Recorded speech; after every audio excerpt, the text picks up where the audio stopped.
الشيطان الرجيم بسم الله الرحمن الرحيم وفي الأرض قطع متجاورات وجنات من أعناب وزرع ونخيل صنوان وغير صنوان يسقى بماء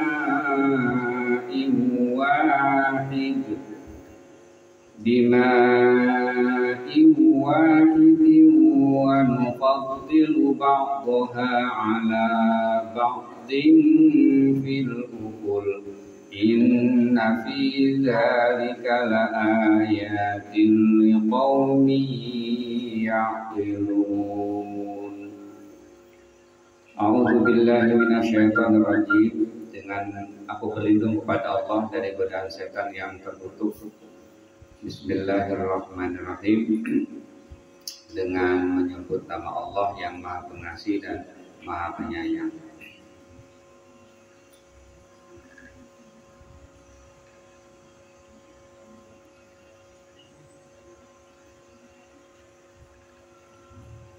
Wa fil ardi, dan di bumi, qita'un, ada bagian-bagian mutajawiratun yang berdampingan, wa jannatun, dan kebun-kebun, min a'nabi, dari anggur, wa zar'un, dan tanam-tanaman, wa nakhilun, dan juga pohon kurma, sinwanun, yang bercabang, wa ghairu sinwanin, dan juga yang tidak bercabang. Yusqa bima'i wahid, disirami bima'in, dengan air wahidin, yang satu atau yang sama. Tapi wa nufaddilu ba'daha, dan kami melebihkan ba'daha, sebagian, ala ba'din, atas sebagian yang lain, fil ukul, dalam rasa, dimakan, maksudnya rasanya. Ada apa itu semua? Inna fi dzalika, sesungguhnya dalam yang demikian itu, la ayatin, itu merupakan tanda-tanda, liqaumi yaqilun, bagi kaum yang berakal. Awal dari surah Ar-Ra'd ini menjelaskan masih tentang kekuasaan Allah, dengan makna bahwa dengan penjelasan tentang kekuasaan Allah ini kita diharapkan apa? Mempertebal keimanan kita. Kita harus tebal keimanannya tentang kekuasaan Allah. Nah, di ayat yang keempat ini Allah masih menjelaskan tentang bagian daripada kekuasaan Allah itu adalah tanam-tanaman. Berbagai macam tanaman, ada yang tumbuh di tanah yang tandus, ya kan? Ada yang tumbuh di tanah yang subur, ya. Terus berbagai macam tanaman, berbagai macam buah-buahan, tapi memiliki rasa yang berbeda, ya kan? Kayak durian aja beda, ya, mangga beda. Padahal mangga juga. Dermayu dengan mana lagi beda, kan gitu ya. Arum manis beda, kan gitu. Itu kalau dipikir-pikir sama, pada disiram dengan air yang sama, ya. Air hujan yang sama. Enggak ditentukan yang menanam, enggak, tapi itu kekuasaan Allah. Jadi itu harus mempertebal keyakinan kita. Maksudnya bahwa dengan tanaman-tanaman itu, kalau kita mengambil pelajaran tentang kekuasaan Allah, tidak akan Allah Maha Kuasa untuk menentukan semua tanaman-tanaman itu. Kalau kita kan tidak bisa, hanya syariat. Kita tanam, kita sirami, kan gitu ya. Kita sirami, baru berbuah atau tidak itu urusan Allah. Kita harus usaha kan gitu. Ada pisang dari kecil kita rawat, kita pagar gitu ya, sampai tumbuh kembangnya, jantungnya, sampai dia berbuah terus sampai tua. Giliran udah tua, udah mulai ada yang matang satu, besoknya kita mau tebang, udah ada yang nebang duluan, ya diambil orang. Marahkah kita? Lah ya jangan. Kenapa? Itu belum milik kita. Allah belum memberikan amanah buat kita. Ini kalau dipahami susah ini. Maksudnya apa ya? Bagi kita mah berat banget, ya kan? Apa aja yang kehilangan dari kita itu sulit kita, ya. Sulit. Padahal kalau kita lihat dari awalnya itu semuanya adalah amanah. Amanah itu titipan harus dikembalikan kepada yang punya. Berarti kita ini sebenarnya nggak punya apa-apa, ya kan? Allah lahirkan kita tidak membawa apa-apa. Lalu kita dibesarkan oleh keluarga yang memang keluarganya itu lumayan kaya, punya kebun, ya kan? Punya kontrakan, punya apa aja. Itu semuanya amanah, kan gitu ya? Dikasih amanah. Sampai kita menikah, istri adalah amanah, anak juga amanah. Pada satu ketika amanah itu diambil oleh Allah, kan gitu. Diambil oleh Allah. Orang nitip motor ke kita, terus yang punya ngambil, lalu kita marah, pantas enggak? Ya kan? Dan nitip kan itu ya. Yang punya datang ini mau dibalikin lah, ngapa kita marah kan itu kan nitip. Ya kan? Wah, kalau kita pahami begitu, ini masalah tauhid ini ya. Sama Allah juga begitu, ya. Kita rawatin tuh anak dari hamil, kita siapin segala macamnya kan, udah lahir sampai 5 tahun, 7 tahun, udah kita pas sayang-sayangnya itu Allah ambil, kena panas, dipanggil oleh Allah, kan gitu ya.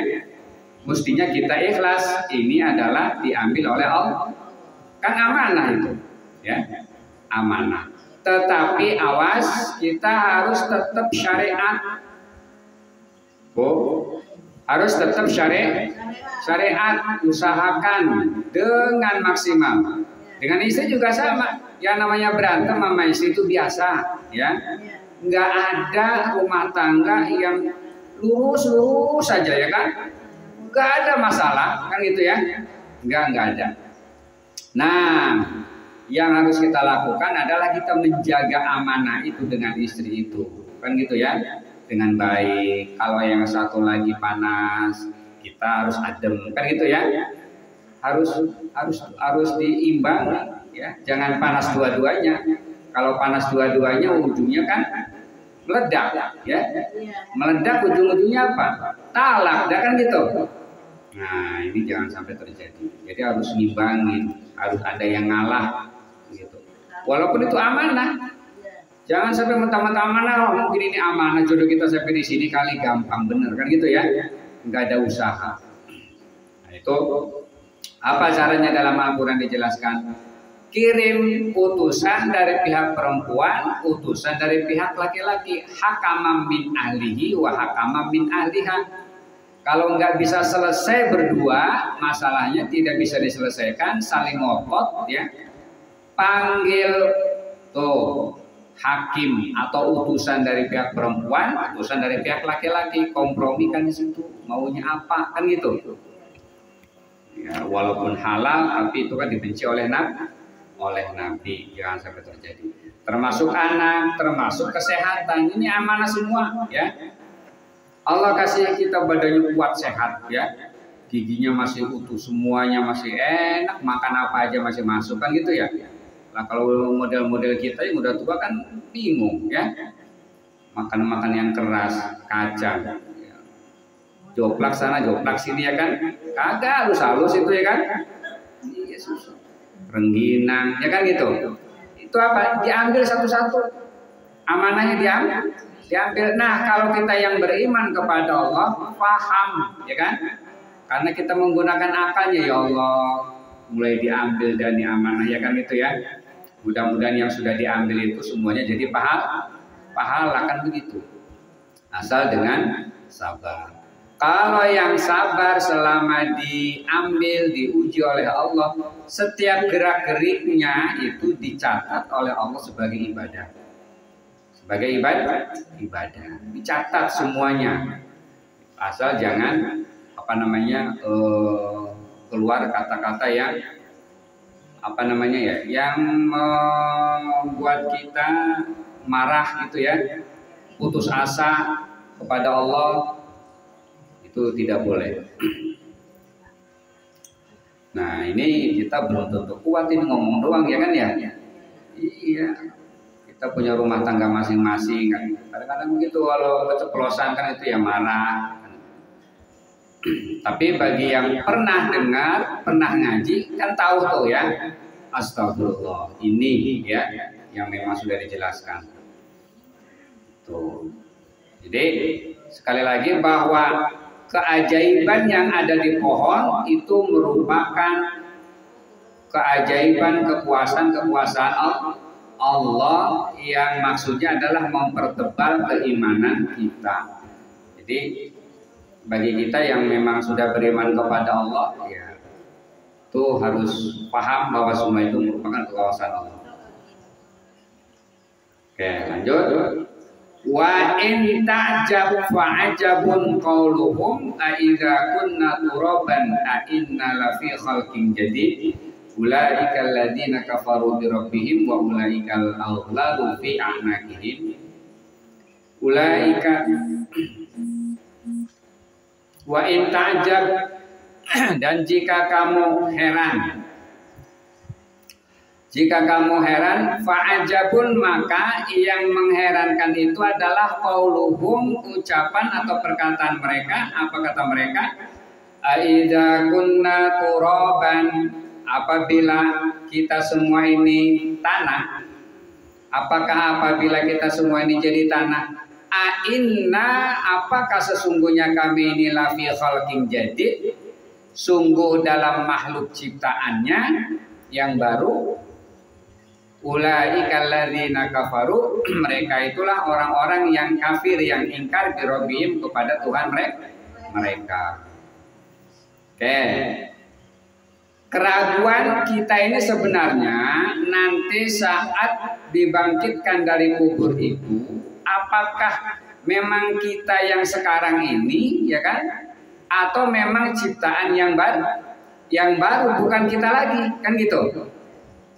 Itu orang-orang kafir menganggap begitu. Kita ini kayaknya bukan ini deh, beda lagi pokoknya ya. Nanti yang ada di akhirat itu beda, bukan kita, kan gitu ya. Padahal di dalam Al-Quran dijelaskan bahwa itu adalah kita, tidak berubah. Itu di dalam surah Yasin juga dijelaskan. Wahya romim ya. Man yuhyil idzama fahiya romim. Man, siapakah yuhyil idzam, yang menghidupkan idzam, tulang belulang itu ya. Wahya romim, sedangkan tulang belulang itu hancur. Ya kan? Mungkinkah itu bisa dibangkitkan lagi? Kata Allah kepada Nabi Muhammad, "Qul," jawab, "yuhyihal ladzi ansha'aha awwala marrah." Dialah yang menghidupkan yang pertama kali, yakni Allah Subhanahu. Kalau lihat dalam surah Yasin ini ya fisik kita itu hancur bertahun-tahun di dalam kubur, Allah kuasa menghidupkan kembali kita. Jadi orang-orang kafir menganggap lah bukan kita, itu mah baru ya kan.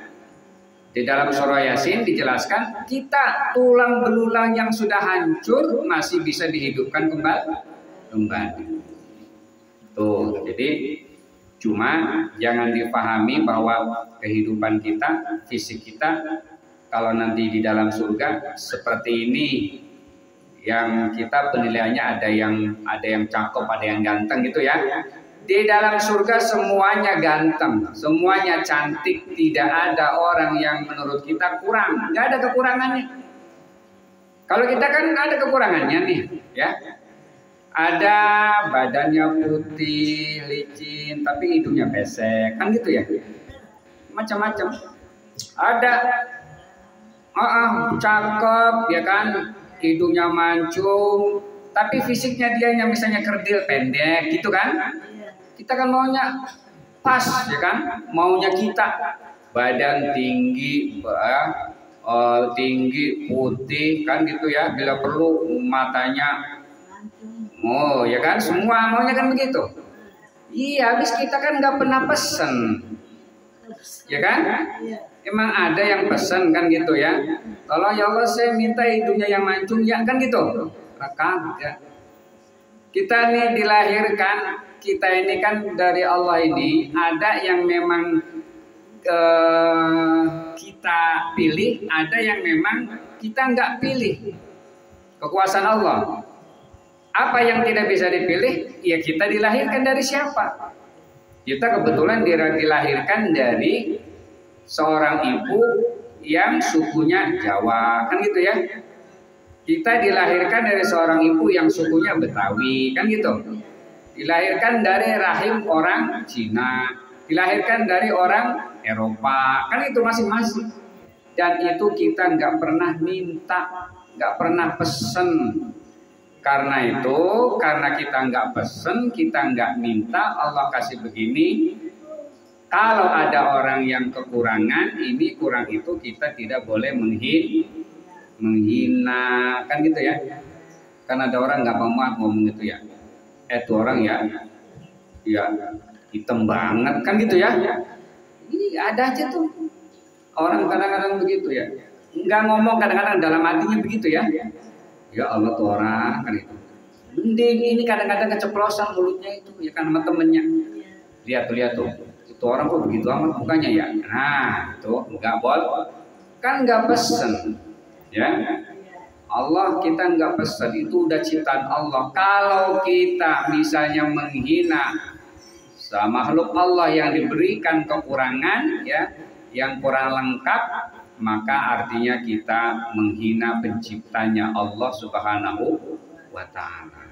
Sama, tidak boleh. Ada orang yang diciptakan dari Allah sejak lahir, memang sudah diambil ya. Dia tidak sempurna, dia tidak bisa melihat, kan itu ya. Buta misalnya, itu merupakan bagian daripada ciptaan Allah. Jangan dianggap lah, Allah pakai begitu ya. Ada yang terlahir memang sudah buta, ada yang terlahir sudah kena penyakit jantung, ada yang terlahir kadang-kadang maaf kakinya cacat kan gitu. Tuh harus diterima ya, harus diterima. Itu bagian daripada ujian bagi kedua orang tuanya. Nah, kalau orang tuanya sabar, orang tuanya beriman, dia tetap ya, dia rawat, dia urusin biar anak saya begini, ini merupakan titipan Allah ya kan itu ya. Harus dijaga, harus dipelihara, harus dididikkan gitu. Jadi nggak boleh mentang-mentang anaknya cacat dia nggak mau ngurusin. Nah, naudzubillah. Nggak boleh, karena itu bagian daripada ujian dari Allah. Dan sekali lagi Allah tidak akan pernah memberikan ujian kepada manusia kecuali Allah sudah memberikan kemampuan.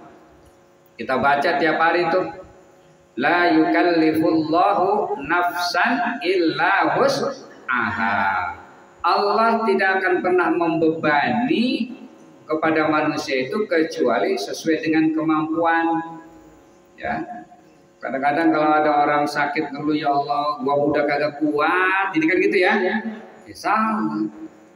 Udah kagak kuat. Kita yang ciptakan Allah. Allah berikan kemampuan sesuai dengan kemampuan. Salah, nggak boleh. Jadi pasti Allah sudah sesuai dengan ukuran kita. Ukuran kita yang menciptakan Allah. Allah pasti berikan kemampuan kepada kita. Gitu. Jadi sekali lagi bahwa orang kafir menganggap bahwa baru ya. Jadi dia nggak takut ya. Bukan yang sekarang ini ya. Mereka alladzina kafaru, orang-orang yang kafir ingkar kepada Tuhan mereka. Dia nggak percaya. Orang jadi tanah kok, nggak jadi apa-apa ya kan? Coba lihat dah, gali coba tuh kuburan yang udah puluhan tahun. Kalau bukan berulang-ulang kan gitu ya. Ya berarti yang mandi ke akhirat tuh bukan kita. Orang baru kan gitu ya. Nggak bisa. Jadi mereka. Apa balasannya? Wa ulaikal aghlalu fi a'naqihim, dan mereka itu terdapat belenggu fi a'naqihim, di leher mereka. Nah, nanti di akhirat orang yang mengingkari begitu, dia nanti ada belenggu semacam rantai yang besar yang mengalungi, yang terkalung di leher mereka. Ya. Kan berat, bukan kayak kalung kita di dunia kan itu ya. Nggak bisa. Jadi kita tidak usah dibayangkan bagaimana bawahnya, nggak usah ya. Orang man syatara shibran, atau apa ada lagi dalam Al-Quran, barang siapa yang zalim terhadap orang lain, maka dia nanti akan membawa kezalimannya itu. Dalam Al-Quran apa itu ya? Artinya ketika kita misalnya zalim kepada orang, maaf ya, misalnya patokan tanah ya kan, patokan tanah kita geser tuh ya, dan itu 7 lapis bumi itu nanti akan dikalungkan kepada orang itu, dia akan bawa-bawa zalimnya, kedolimannya, bawa apa? Tanah. Kalau dulu kita sering misalnya makan mie ayam tapi sengaja nggak bayar, ngumpet-ngumpet pergi gitu kan, ikutin aja berapa kali dia begitu, besok nanti dia bawa mie ayam itu ya, bawa mie ayam itu dipikul-pikul ya, mending ya ini mau jelek bener ya mie ayam kan gitu ya, mendingan tanah kan gitu ya, nih gua dulu begini ya kan, bisa sekian meter nih lah, dia bawa mie ayam kan gitu kan, enggak ini. Jadi itu kezaliman yang pernah kita lakukan kepada manusia itu nanti akan dikalungkan saat pada hari kiamat. Itu jadi sekali lagi memang hakul adab itu harus ditunaikan, karena itu harus berhati-hati.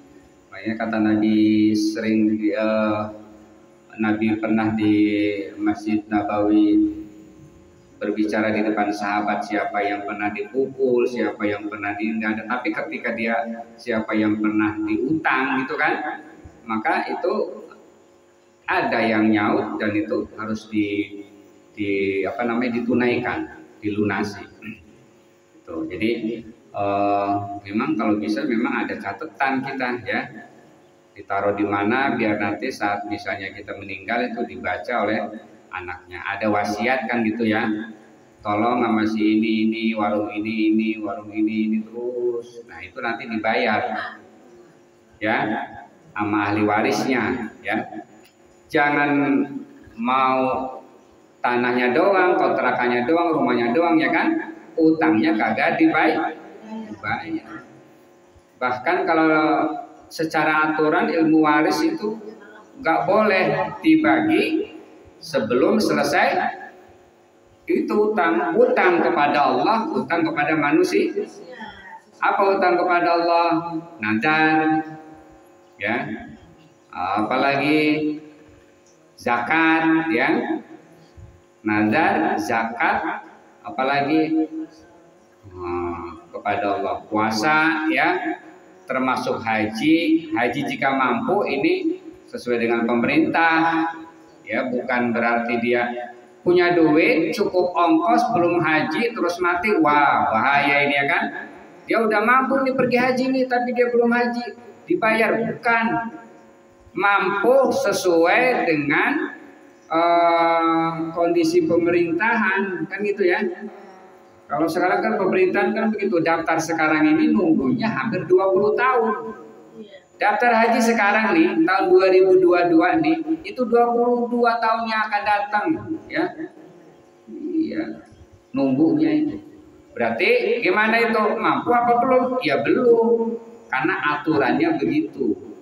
Jadi yang mampu itu di samping ada duitnya, sehat badannya, aman, dan memang sesuai dengan aturan yang diatur oleh pemerintahan masing-masing.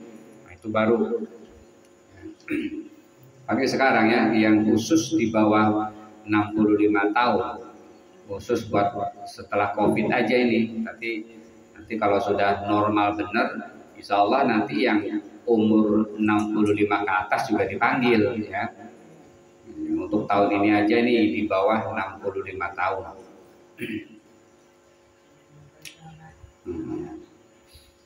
Wa ulaika ashabun nar, dan mereka itu adalah penghuni neraka. Naudzubil hum fiha khalidun, mereka di dalamnya kekal. Ya, ini kalau sudah ada khalidun ya naudzubillah gitu ya. Tapi kalau kita ahli neraka karena dosa itu insya Allah selama, kata Nabi, kullu ummati yadkhulunal jannah, seluruh umatku pasti masuk surga. Itu udah jaminan. Man qala la ilaha illallah dakhalal jannah, barang siapa yang membaca la ilaha illallah pasti masuk surga. Barang siapa yang membaca syahadat pasti masuk surga. Kan gitu ya. Masih ada, insya Allah masuk surga. Cuman yaitu mampirnya ini ada yang lama, kan itu ya. Ada yang sebentar, ada yang sedang, kan gitu. Nah itu kalau sudah khalidun ini modelnya. Orang yang tidak percaya kepada Allah ini kafir, tidak percaya kepada Rabb-nya, mereka terbelenggu, mereka juga ashabun nar, di dalamnya kekal selama-lamanya. Naudzubillah, hidup cuman kita berikan ini kan sekali. Jadi memang yang kita harus perhatikan itu bekal, walaupun memang Nabi dalam sabdanya la yudkhilal jannata ahadukum amaluhu, tidak akan pernah masuk surga salah seorang di antara kalian karena amal perbuatannya, tapi illa ayyataghammadiyallahu birahmah, kecuali Allah berikan rahmat. Jadi rahmat Allah lah yang bisa memasukkan kita ke dalam surga, rahmat Allah. Nah yang harus kita cari ya rahmatnya, gimana supaya dapat rahmat Allah. Itu salah satunya. Ini hadir begini, turun rahmat ya. Sekelompok orang berkumpul di dalamnya dibacakan sholawat, dibacakan hamdalah, dibacakan fatihah, ya, apalagi dengan doa, ya. Taghasyat bihumur rahmah, turun rahmat, nazalat alaihimus sakinah, turun ketenangan kita nih. Bedanya kan gitu ya. Perkumpulan kita nih, orang-orang kita, orang muslim dengan non muslim. Orang-orang barat, orang-orang Eropa, orang-orang barat juga sama kumpul, ya. Istilahnya kan dia mah beda. Coffee morning gitu ya. Apalagi tuh family gathering, macam-macam dah. Ada lagi reuni akbar, ya kan? Reuni akbar kumpul semua tuh.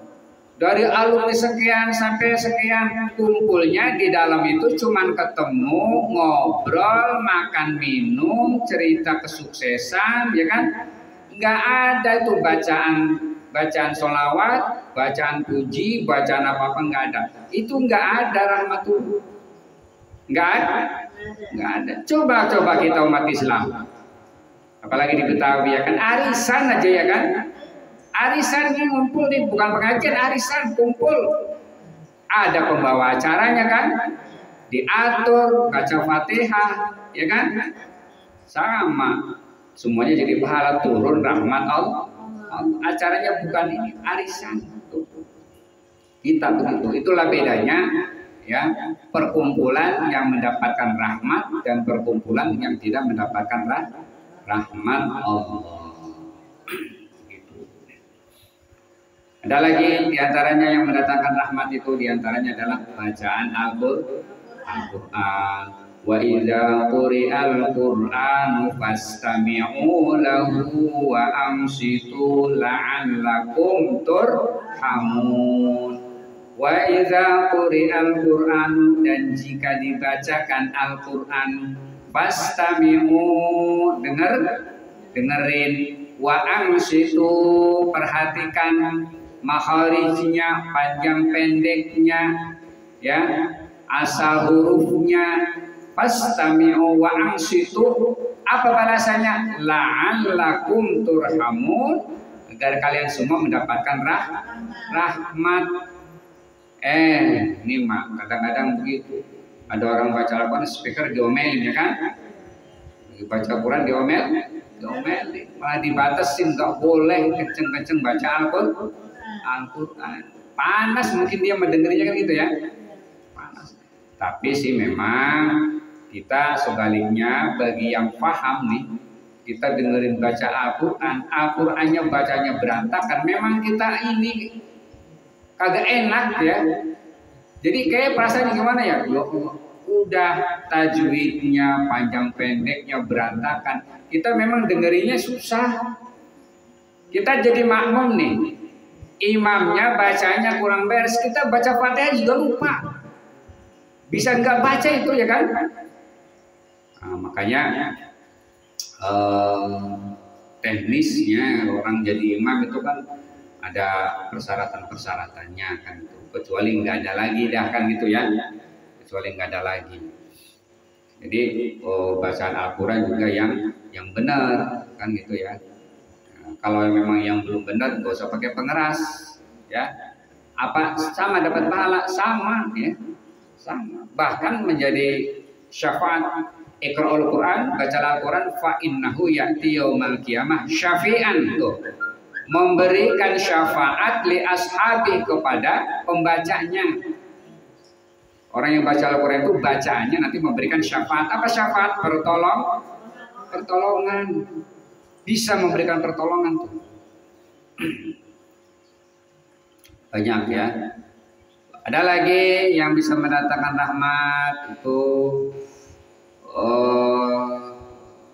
takwa ya, karena sifat-sifat takwa artinya dari dalam seluruh Al-Quran ya, kalimat yang la'allakum turhamun itu ada 8 yang intinya itu diantaranya takwa, nanti mendatangkan rahmat, baca Quran mendatangkan rahmat, terus kumpul-kumpul dalam satu tempat juga mendatangkan rahmat. Wa yasta'jiluna, ini ya. Wa yasta'jilunaka bis-sayyi'ati qabla al-hasanati wa qad khalat min qablihimul mathulat. Wa yasta'jiluna bis-sayyi'ah, dan mereka minta disegerakan kepadamu. Orang-orang kafir minta disegerakan kepada Nabi Muhammad bisayyi'ah, dengan keburukan, siksaan. Apa bahasa kitanya mah ya? Coba lu katanya lu kan utusan Allah ya kan? Coba dah kalau bisa siksa gua, kan gitu ya? Minta disegerakan kan gitu ya? Saya emang nggak mau ini dah. Kalau memang lu bener-bener nabi, coba dah kan gitu ya? Kan songong ini ya. Qoblal hasanah, sebelum kebaikan. Jadi minta disegerakan keburukan atau siksa. Wa qad khalat min qablihim al-mathulat, padahal telah terjadi, telah lewat banyak gitu ya. Banyak pelajaran telah lewat min qablihim, sebelum mereka itu al-mathulat, beberapa contoh. Nabiullah Nuh ya, anaknya sendiri, sampai dia setelah tenggelam itu Nabiullah Nuh sempat ya bunayyar kam ma'ana gitu ya. Ya bunayyar kam ma'ana, wahai putraku kam ma'ana, ayo naik bersama kami. Tapi dilarang oleh Allah, innahu ghairu sholih gitu ya. Laisa min ahli, kata Allah, itu bukan ahlimu. Kenapa? Innahu amalun ghairu sholih, karena dia amalnya tidak sholih. Itu jadi banyak. Jadi hal-hal yang memang terjadi, siksaan itu terjadi dan mereka tidak beriman, padahal sudah banyak contoh. Maunya itu dia yang baru coba kan gitu ya. Kalau bisa mah turunin siksa kan gitu. Padahal Nabiullah Nuh ada Korun, ya, dibelah buminya lalu dibalikkan masuk ke dalam istananya, hartanya, semuanya masuk ke dalam tanah, ditelan oleh bumi, ya kan? Terjadi. Mungkin kalau sekarang hal-hal kayak begitu, longsor gitu ya, longsor masuklah itu terbenam kan gitu. Termasuk juga Fir'aun, ya, tersedat. Jadi matinya itu karena masuk air Laut Merah itu masuk ke dalam paru-parunya. Nah, itu juga banyak. Padahal innalamudrakun, saat dikejar itu ya, wah Musa, innalamudrakun, wah kita ini pasti mati nih ya kan, ketika dikejar itu. Tapi kata Nabi Musa bahwa bersama kita adalah ada Allah, ada Roh. Ya, langsung dah itu terjadi mukjizat. Jadi mereka minta kepada Nabi Muhammad diperlihatkan dah kan gitu ya. Udah kalau bisa masih saatnya sekarang aja dah kan gitu. Kalau lu memang benar-benar nabi. Nah, jadi ini sering orang kalau mau diajak kebaikan kadang-kadang kan begitu. Ada orang yang memang minta begitu ya kan. Ngapain sih ngajak-ngajak sholat segala macem, lu aja masih miskin kan gitu ya. Lu aja kurang mulu kan gitu ya. Ngajak sholat kan gitu ya. Lah sholat itu bukan untuk kaya, bukan ya. Jangan sekali-kali kita beranggapan kalau sholat itu kita kaya, bukan. Itu hanya perintah Allah, kekayaan, ketenangan apa itu urusan Allah kan gitu ya. Jangan itu ya. Kadang-kadang gitu. Lu sholat mulu tapi banyak banget lu cobanya kan gitu ya. Nah, itu nggak ada kaitan. Kita menjalankan perintah Allah itu dengan ujian yang ada pada diri kita. Gua kagak sholat enak hidupnya kan gitu ya. Enak, sehat terus kan gitu ya. Kemana aja bisa. Padahal gua kagak sholat nih kan gitu. Itu naudzubillahi min dzalik. Enggak boleh. Jadi orang kafir memang dulu begitu, ya minta diperlihatkan. Padahal itu sejarah cukup. Nabiullah Ibrahim, Namrud sama ya, kaum Samud sama, kaum Ad sama ya, sudah diperlihatkan semua itu oleh Allah bahwa Allah turunkan siksaan ya kepada orang yang memang membangkang kepada Nabi. Nabiullah Lut juga sama ya. Wa inna rabbaka, dan sesungguhnya Tuhanmu itu lazu maghfiratin, sungguh mempunyai ampunan, linnas, kepada manusia, ala zulmihi, atas kezaliman mereka. Jangan khawatir ketika kita melaksanakan satu kesalahan, satu dosa, Allah lazu maghfirah, Allah mempunyai ampunan. Dengan catatan kita bukan syirik, bukan menyekutukan Allah. Kalau kita sudah menyekutukan Allah, maka innallaha la yaghfiru dzunuba illa wa innallaha yaghfiru dzunuba, apa tuh darinya? Allah akan mengampuni dosa-dosa selain daripada syirik, illa ayyusyraka bi, kecuali syirik itu tidak bisa diampuni. Apa itu syirik? Syirik kita masih dari syaraka, artinya membarengi. Syarik kan itu berteman ya. Artinya apa? Kita dalam beribadah yakin kepada Allah, tapi juga masih ada keyakinan kepada yang lain. Itu namanya syirik ya. Makanya ada syirik khafi, ada syirik jali. Ya, kalau syirik jali jelas patung, menganggap Allah ya ada kekuatan lain gitu kan, gunung ya, air, keris, percaya dia itu. Tapi apa Allah percaya juga kepada benda-benda lain, percaya. Itu syirik jali namanya, menyembah angin, menyembah matahari, menyembah bulan, tapi dia menyembah Allah, tapi dia percaya kepada benda. Itu namanya jali. Kalau syirik khafi, ini yang sulit nih.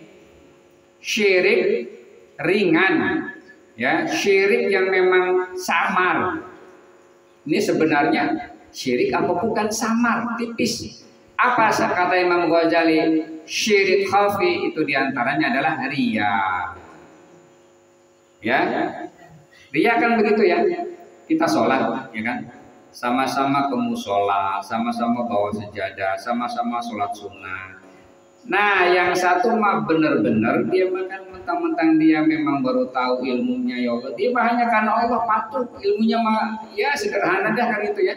Tahu dari gurunya begitu dia laksanakan aja tuh ya. Yang satu mana niatnya beda gitu ya. Yang satu niatnya beda. Misalnya niatnya apa? Karena malu gitu ya. Karena pengen dipuji kan gitu. Lah itu sama-sama, makanya nggak kelihatan samar tuh. Karena Allah apa masih karena ada yang lain? Ketika masih ada karena yang lain, itu namanya riya. Riya itulah disebut dengan syirik khafi. Syirik yang samar-samar. Nah, ini yang sulit ya. Siapa yang tahu? Pribadi kita masing-masing. Makanya ini butuh latihan ya, butuh latihan. Sulit kita ya kalau bukan karena apa namanya hidayah gitu ya. Kalau bukan karena minta rahmat kepada Allah agar kita diberikan kesadaran bahwa semua itu adalah semuanya urusan Allah. Jadi dalam melaksanakan apa aja, mau infak, mau sedekah, mau ibadah apapun bentuknya, itu tidak ada sesuatu yang dia yakini kecuali Allah. Orang mau bilang apa, Allah ya. Terserah ada orang mau bilang apa, yang penting kita mah karena Allah itu aja. Kalau ciri-cirinya mah gampang. Orang kalau memberikan sesuatu, orang kalau melakukan sesuatu ada niat selain daripada Allah, gampang. Cirinya apa? Dia nyesel. Ya.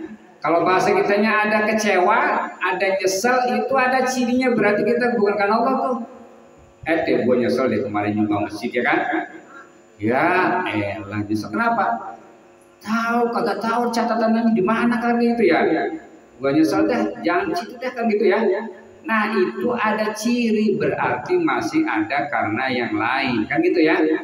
Nah itu naudzubillah. Jadi orang kalau masih bukan karena Allah siap-siap aja kecewa ya, siap-siap kecewa. Tapi kalau orang sudah karena Allah tidak ada kecewa ya. Wa inna rabbaka lasyadidul iqab, dan sesungguhnya Allah itu adalah Tuhanmu itu adalah lasyadidul iqab, sungguh sangat berat siksaannya. Makanya ada istilah al-jabbar, apa tuh ya, salah satu sifat Allah itu ya keras ya. Jadi siksaannya Allah ini jangan dibayangkan dengan di surga, apa maaf, di dunia tidak ada ya, tidak ada tandingannya ya. Jadi wallahu a'lam bishawab, dan fisik kita pun diberikan kekuatan yang beda. Kullama nadijat juluduhum, ketika daging badan mereka itu dihancurkan ya kan, dia akan kembali lagi ya, hancur balik lagi kan gitu ya, utuh lagi, dipukul lagi, hancur lagi ya kan gitu, hidup kan gitu ya, tidak ada mati. Nah itu jadi na'udzubillahi min dzalik, kita tidak boleh apa namanya, ini tadi ada sifat-sifat yang menantang ya. Dulu mah Nabi begitu, sekarang sudah tidak ada Nabi, kita mau nantang bagaimana kan gitu ya. Nah ingat, jadi fungsi Nabi al-ulama warasatul anbiya. Sekarang sudah tidak ada lagi guru ataupun memang kiai gitu ya. itu tidak boleh. Kalau memang misalnya kita nggak pas, ya kan, nggak setuju. Manusia biasa punya kelemahan, punya kelebihan, kan gitu ya. Saat misalnya seorang guru atau seorang kiai yang kita anggap kiai ada kekurangan, kita jangan contoh, kan gitu ya. Kita jangan nggak boleh mencontoh. Tetap kita harus pandai-pandai memilah ya, mana yang baik dan mana yang buruk. Wa yaqulul ladzina kafaru. Udah. Udah. Ini Bi. Kenapa? Nengokin ibu. Oh iya iya.